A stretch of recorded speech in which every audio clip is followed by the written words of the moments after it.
Ito na. Mga mahal kong kababayan, tayo po ay tumayo.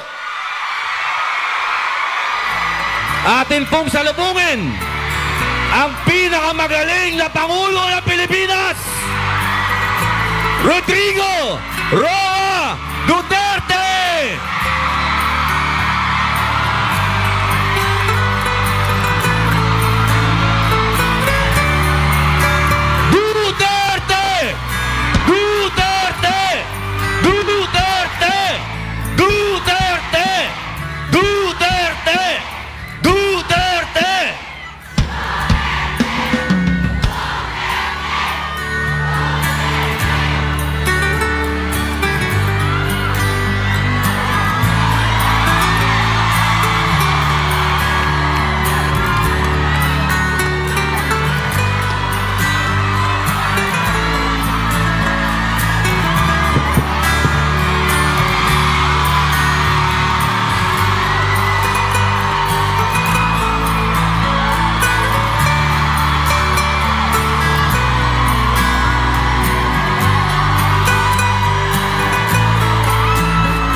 Magandang hapon ho sa inyong lahat.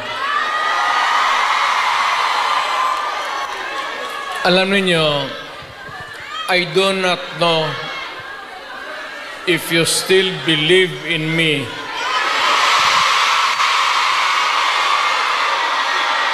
Pero nakatingin ako sa inyo. Ano ko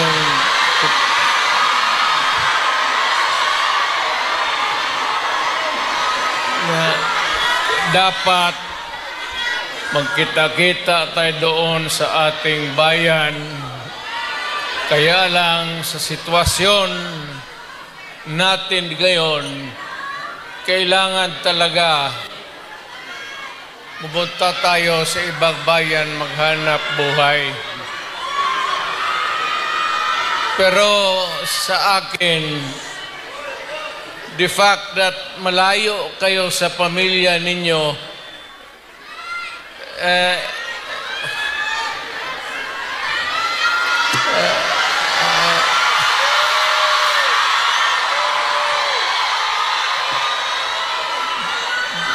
dama ko yung lungkot at alam ko yan. Kasi ganon rin ako noon.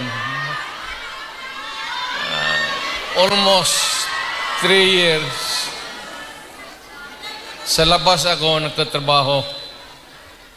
Well, nagtitraining para sa connection ko sa pagka-abogado. Kaya OFW, yan ang pinakamasarap na magkikinig ako. OFW, mabuhay kayong lahat.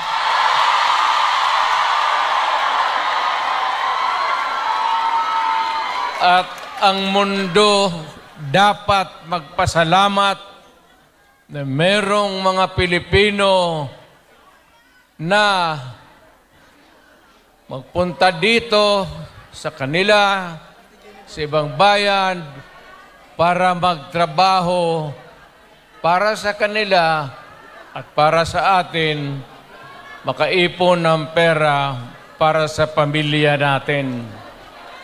Kasi, well, you know,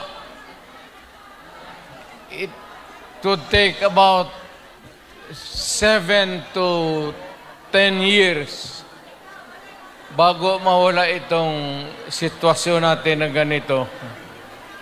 But in the meantime, that we are not really ready economically to provide opportunities na trabaho para sa lahat, then I said, napipilitan tayo dito maghanap ng trabaho para sa ating mga pamilya. Kaya ako ngayon dito, this is not the first time that I have kaharap ko kayo. Tanggapin na lang natin kung ano ang nasa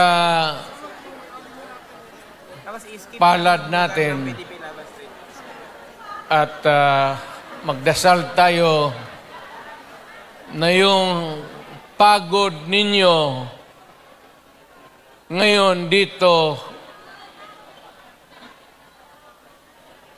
ang makinabang ang mga pamilya ninyo at ang mga anak ninyo. Mabuhay kayong OFW. Kaya yung lahat ng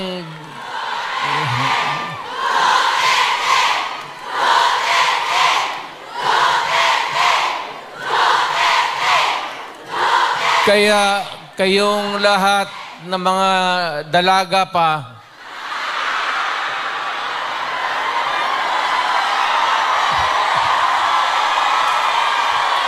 ilan ba kayo? Matagal pa naman ako dito, 1 buwan pa. Pakasalan ko kayong lahat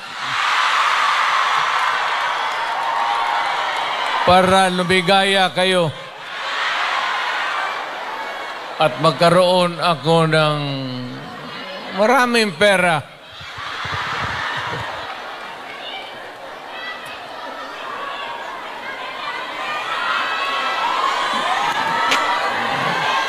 You know, hindi lang ito sa sabihin ninyo. Hindi ako nagbubula, ha? Yung mga taga rito na tumanda na nung nakilala yung pamilya ko. Yung matanda na, yung may karanasan sa Davao noon, alam ninyo yan na ang sitwasyon namin pareho sa inyo. Matagal kaming walang ama kasi abogado siya. Maano pa naman ang Pilipinas noon, ang hanap buhay nasa siyudad talaga. Ang abogado walang silbi dyan pag sa barangay. So, ganun na-experience namin ako, na ang tatay ko, iniwan kami sa lolo pati lola ko at ang tatay ko nagtrabaho sa labas. Ganon, sa labas ng probinsya. So, damang-dama ko talaga yung buhay ninyo. Huwag na yung kalungkutan. Huwag na yung, kasi that's reality. Ginusto man natin sa hindi, kailangan talaga maghanap buhay. So, huwag na masyado yung mga sentimental na ano. Basta dito, punta tayo dito, nagtrabaho. At nandito kami, pinsan, napasyal ako, kasama ko ang anak ko.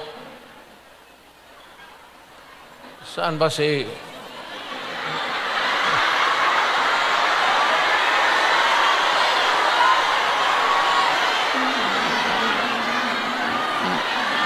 May anak ba ako dito sa labas sa inyo?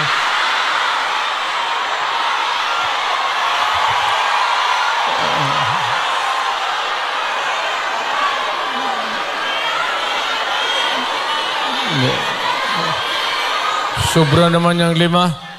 Pagkaalam ko 2.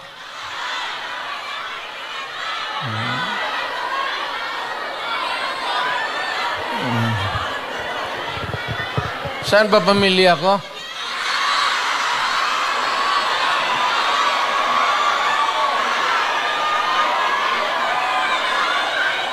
Wala pa, sir. Wala pa. Wala pa. Si Inday na nakausap, okay na. Ang importante dyan si Inday kasi Inday yung politiko eh. So, mabutit naman. So, anong pag-usapan natin? May pera kayo ibigay? Basket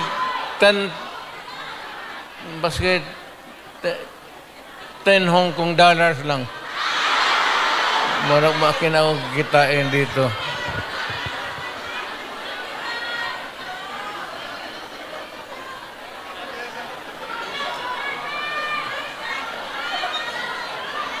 Sunod punta ko dito, magministro na ako. Kasi pagtapos ng usapan natin, give, kaya lahat. Well, ang problema natin sa Pilipinas ngayon, hindi na kasing bigat noon. You know, you'll have to be patient with government. It is not at all times maganda. Minsan, ang gobyerno may kapalpakan. Ang akin lang, well, of course, kasi from the outside na ako, na makikita ako na yung ganito, yung seldom na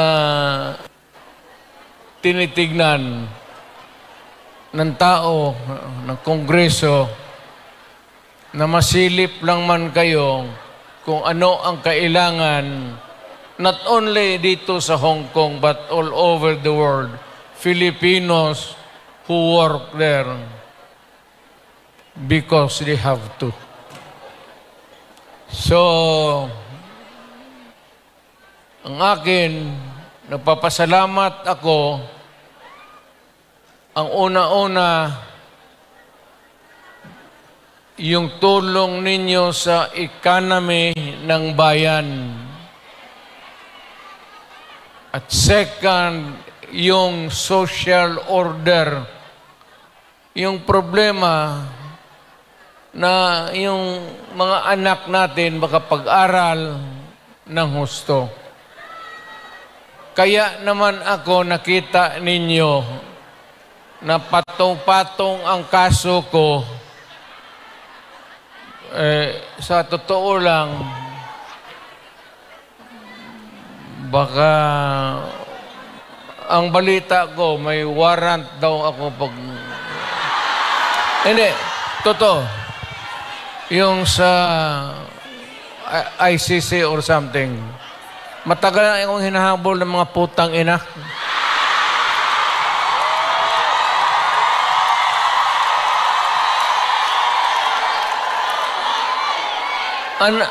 Ano man ang kasalanan ko, na ginawa ko man ang lahat sa panahon ko para may konting katahimikan at mapayapa ang buhay ng Pilipino. Ang problema nito, ewan ko kung ang tingin ng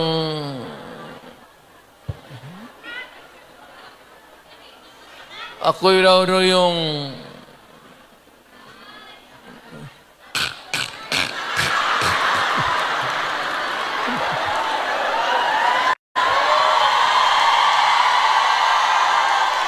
o ganito na lang. Ito ganito na lang. O sabi ko, assuming na totoo talaga yung naririnig ninyo. Bakit ko ginawa yan? Para sa sarili ko? Para sa pamilya ko? Para sa inyo at ang inyong mga anak sa ating bayan. Kaya ako man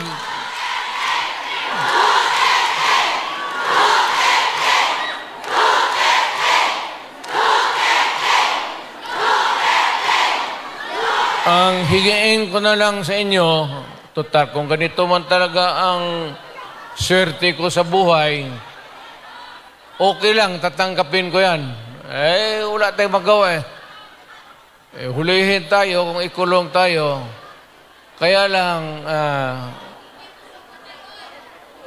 meantime, mag-contribute kayo, baski $5, $10, para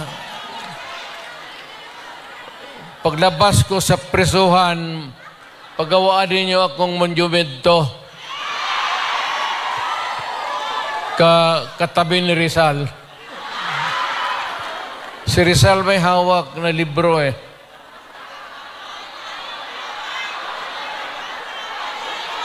Akin.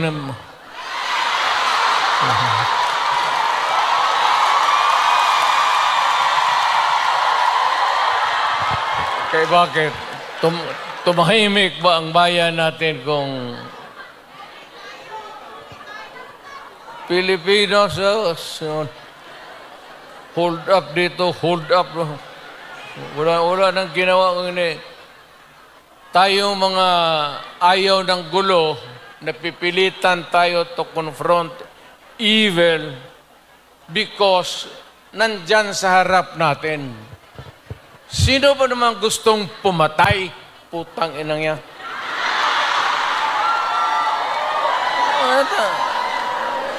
Bakit ako why would I waste my time? Binila, pumapatay yan si Duterte, lumalabas ng gabi, ganon. And so, sino ba naman gustong maging security guard? Na ang kinuha ko, law. But, guro sa trabaho, saka alam mo sa gabi, dyan rin lumalabas yung mga masasamang tao. At dyan rin lumalabas yung nakakatakot na magandang babae sa buong bayan.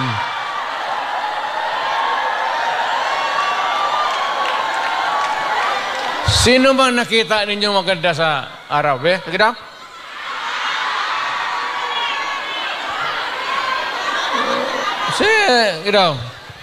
Sa araw. Yung nagtatrabaho, patay ng basket, na mamalinggi. Pero pagkagabi, makita mo, lumalabas. Mga anghel, gising na. Ang mga demonyong putang inatulog na.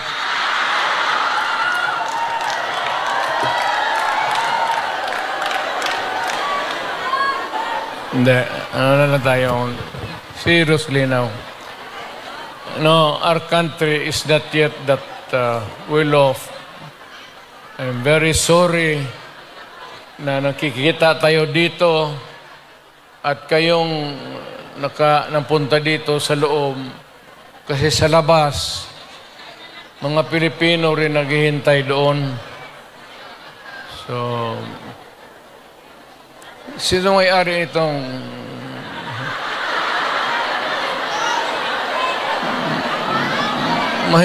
mahinang klase? Siguro contribute lang tayo. Gawa natin third floor.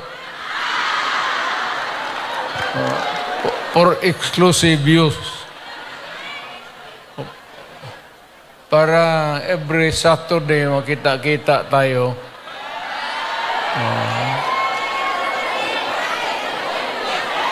Ano na.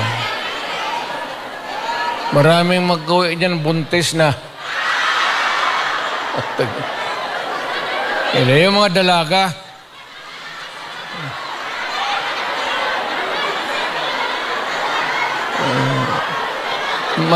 Mahirap kaya walang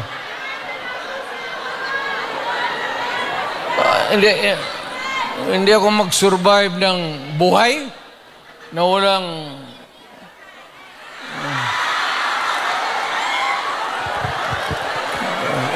dito pa Nandiyan ba asawa ko?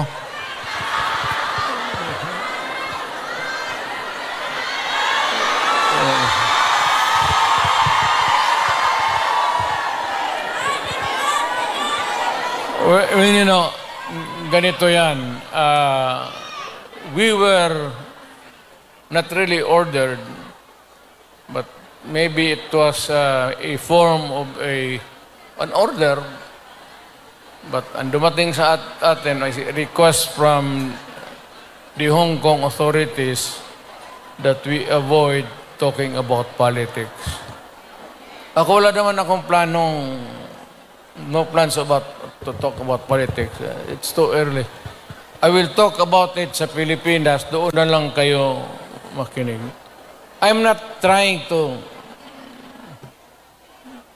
na kayo you vote for I leave it up to you to decide for your own kung ano talaga ang mabuti para sa bayan.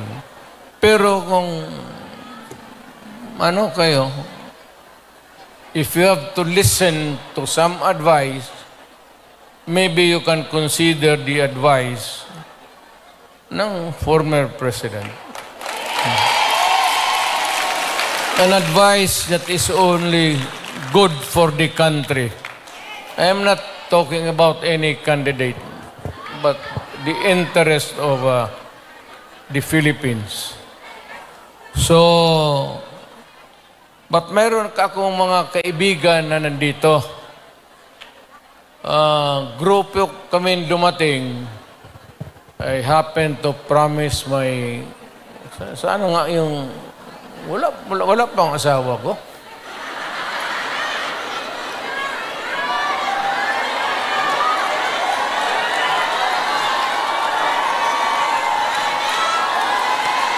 Wala ah.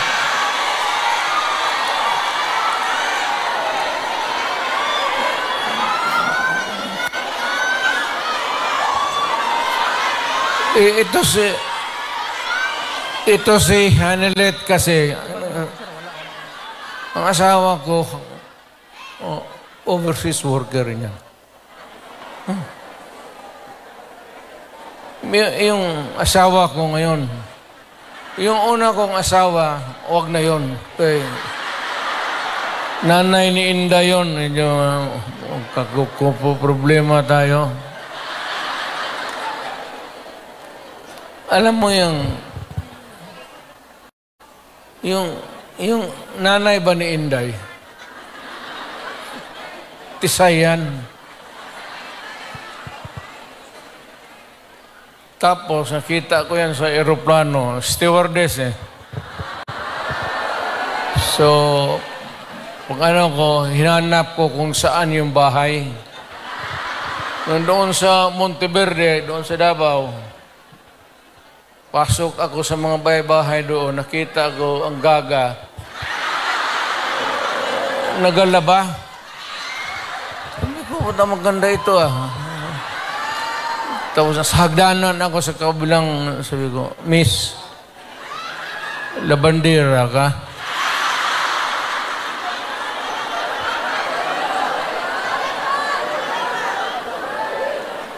Ewan ko kung sinong taga-Davao dito.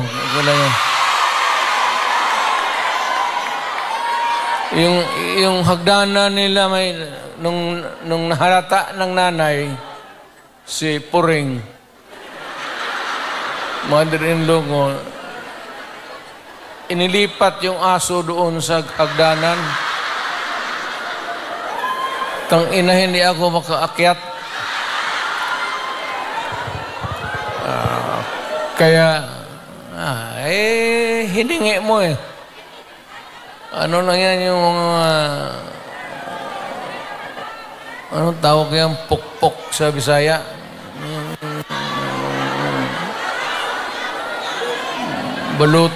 Balutin mo ng karne, tapon mo doon. 2 araw, ang aso nila 2 aso na ako na.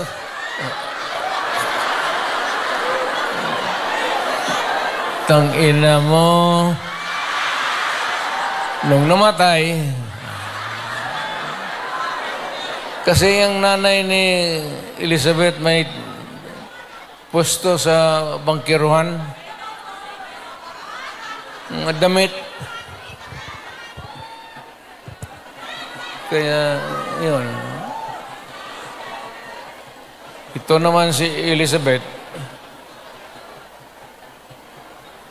Mahaba ng istorya. Pero basta tinanan ko. Dinala ko sa Digos. Kasi nung na high school ako, nag-abot ako ng Digos. 7 years ako sa high school eh. May graduate school na doon. Umabot talaga ako ng Digos, putang ina. Doon ako nag-graduate. Sa bagay, sa totoo lang ha, hindi ako nangyayabang. Nothing to be proud of. Nothing to... Alam ba ninyo, ang presidente ninyo, 7 years high school. Oh, taga-Davao, alam ka alam. Tignan mo, sinong mahusay sa lahat?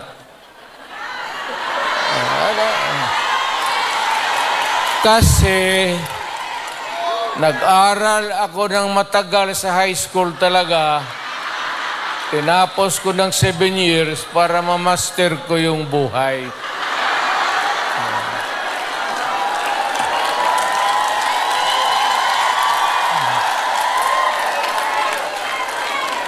Ngayon, noon nagpunta ako dito, magpunta kami ng pamilya, wala man kaming kilala. Ngayon, magpasok ako sa harap ninyo, mayabang na. Mga kababayan, ano bang sunod ang gagawin natin? Ano ba itong Pilipinas? Maligaya kayo o hindi? Maligaya pala. Sa bahay, hindi na. Yung Inday na. Yun ang maldita. Di ba sinabi ko sa inyo, sino yung mga matatanda dito, nanan? Di ba sinabi ko sa inyo, maliit pa yan si Inday. Sinabi ko na sa inyo, maldita yan, bantay kayo. So, nakita nila nagbugbog ng pulis. Hindi lang yun. Hindi, yung nakita lang ninyo sa TV, maraming binugbog yan, mga driver namin, pati buang talaga yan si Inday. Pero kung yun ang masunod sa inyo, magsunod sa akin pagka...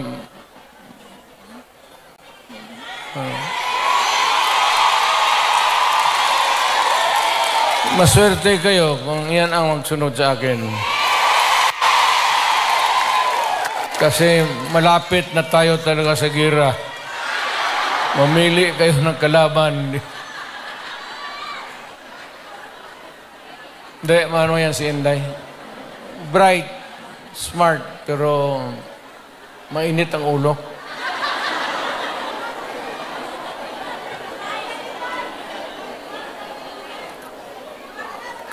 Hindi na ako magtagal kasi ang pinunta namin dito, magpakilala naman. Sabihin ko lang yung mga pangalan, tandaan lang ninyo. Si attorney, si lawyer, Jimmy Bundok.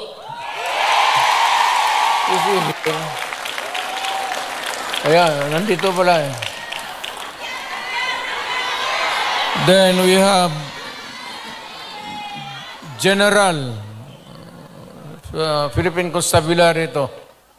PPC. General Ronald Bato de la Rosa. Hinuli ng pulis. Pulis yun, di uli nila. Tapos ang sunod, patron ito. Patron ito. Yung iba may mga medalya pa. Si Christopher. Saint Christopher. Senador para.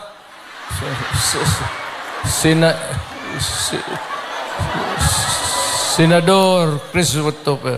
Lawrence Bongo.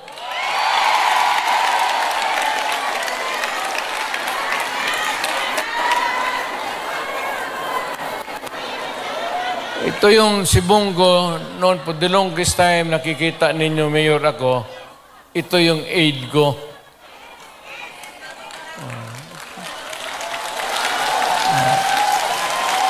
My first aide was a military man. Si Lieutenant, si Jimboy. Kabarkada niya, namatay. Tapos sabi niya, kung wala pa akong kapalit, many years ago, nag-volunteer siya. Sabi ko, sige. Pero mahusay, Senator Bongo. Pero walang ito bright ito. Bright talaga ito. Chinese check, magkwenta ito sa yung mga finances namin, gano'n. Hindi na magamit ng calculator. Dito lang. Putang ako nga, 1 plus 1, 3 na.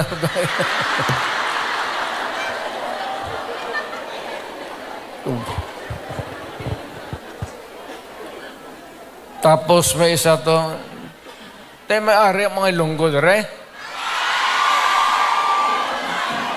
Damo. Si Attorney J.V. Hinlo, Western Visayas. Well, actually, ang Western Visayas, walang representation. Wala talaga. So, baka you might think it over at magbigyan mo. Then we have Attorney Raul Lambino. Pangasinan kasi, no? Ilocano to. Sino Ilocano dito? Okay nam.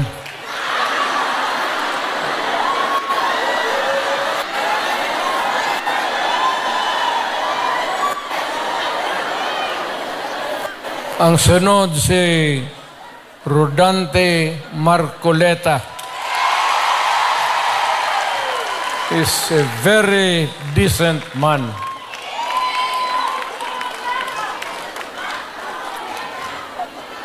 Sinong iglesia dito?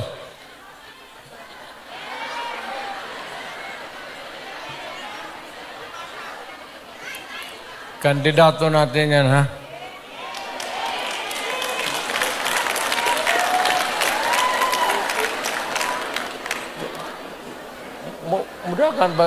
Mudahan si Pastor.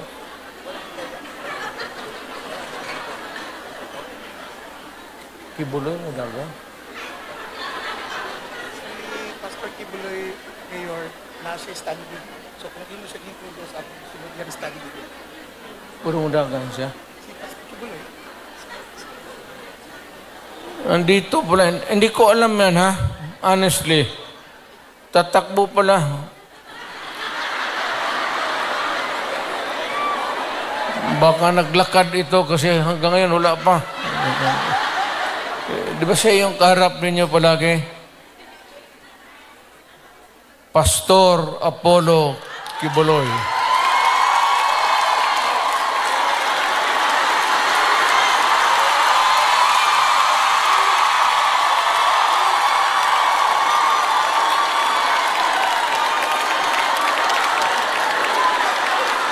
Tingnan yung relo niya, pati relo ko. Pareho.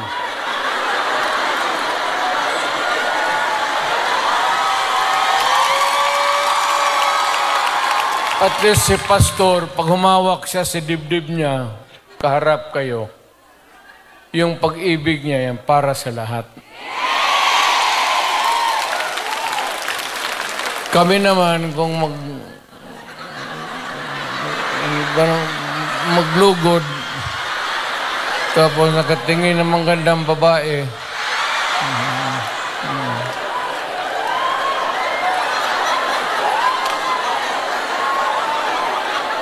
gano'n nga. Pero yung mga gano'n na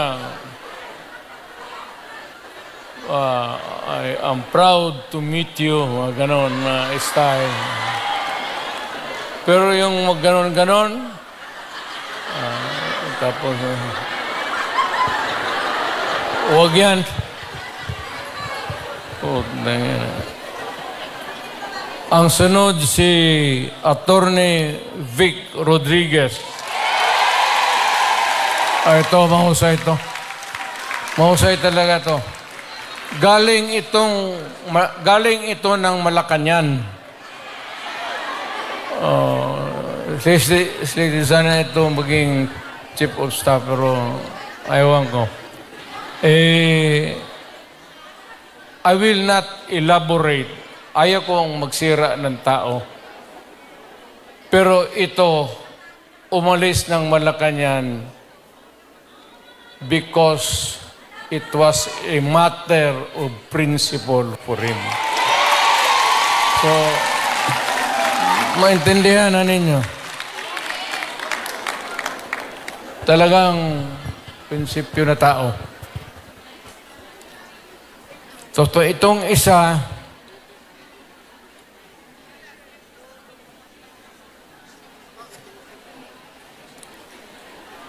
gusto mo magdagdag ito ng babae sa buhay niya.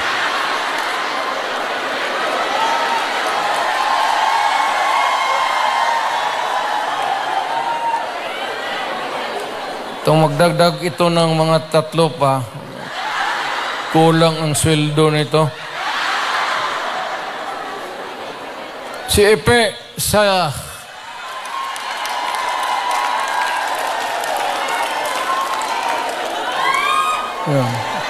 kita mo?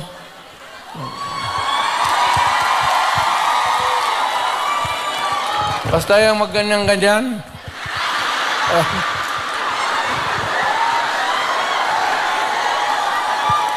Style bulok. Oh.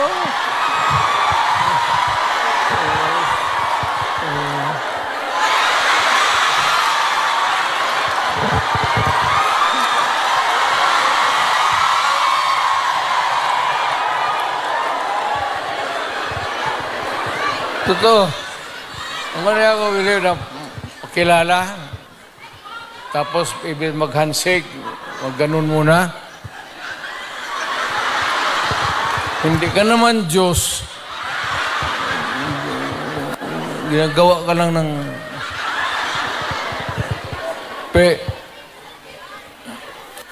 ibahin mo.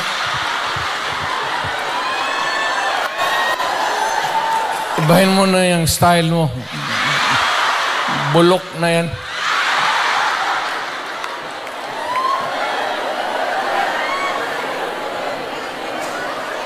Tapos may idagdag kami, kung sakali lang.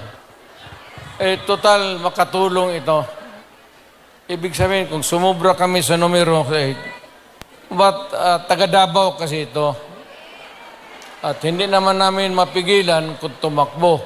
Nandito, hindi ko naman hiyain. So, isasali ko na lang rin baka. Doktor ito. Pero, ang balita ko, mga 8 na pasyente niya namatay na.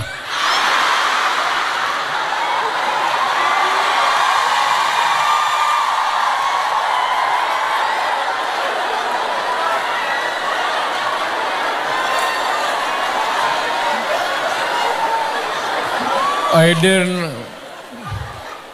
mali yung medisina binigay niya o pinatay niya kasi ayaw magbayad.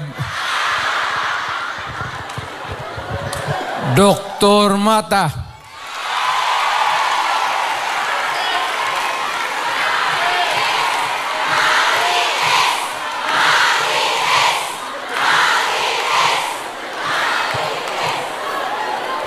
Kumpiyansa kayo niya. Sa totoo lang sa lahat na mahiya lang ako sa lahat na binasa ko, at least tatlo ang medyo matino dito.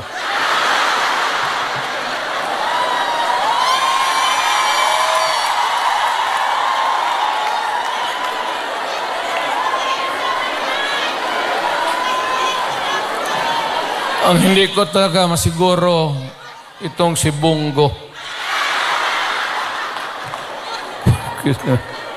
Hindi, mababait ito sila lahat. I mean, mga kapatid, I will not, hindi ako ng muka. Time na.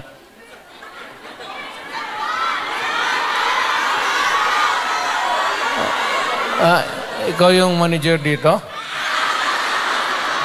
Ito yung mag-protocol, Mayor, na si Robin Padilla sa Dina Kumbani.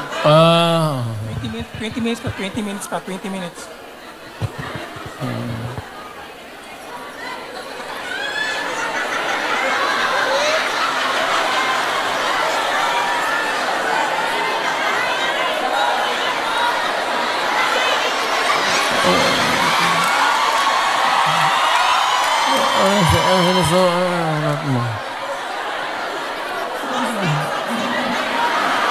Buntis ka?